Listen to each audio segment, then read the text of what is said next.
kopiemu wo Kaduna Nigeria ni na so nyame adom kira CAF Champions League first game no koroko wo Kaduna no wo mene Kano Pillars na de hyehyɛ so na no na koroko captain Felix Anan e da tubia achese team no de amabo ho asie pa na mo ehwɛ nim se supporters de mpa be mu ode ne beta machi se de be kina Kumasi Asante Kotoko de nkunji be hyase wa fi CAF Champions League no emu Kumasi Asante Kotoko gusu a omo eya mboboa ede akọ CAF Champions League embra memende ebe omo ene Kano Pillars ede be pem so ewo Sani Abacha Stadium no ewo Kano Alataman mu ene Kumasi Asante Kotoko captain foforo Meka Felix Anan a enchempo AFCON ekoye Blaster squad omo de ko Egypt no oka ho no UTV ahwetwe nkomo ama odinsem kakra atudwa asem okan se Ghana fo nya fa mpaebo enta Kotoko achi se be ya omo ebetime ne good score line ewo Alataman mu any Kano Pillars ebo eda memenda. A good opportunity, okay.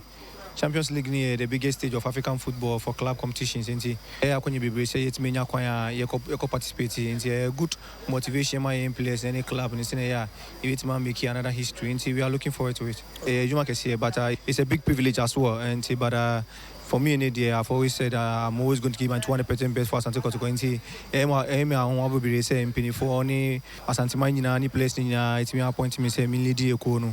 And I'm going to do my best in a year. BFC Okunu Kudunu, in a could do. You say it's a big task, but in a gather home, be adding and holding Asian in a year. BFC do no, you do. Catch a Ghana phone in a Santaman for you say, Tantiko and just a team, a family.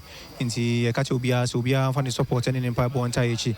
I see a place here, I feel with this in a year. BFC Santiko Kudunu, in a bit me do. Kumasi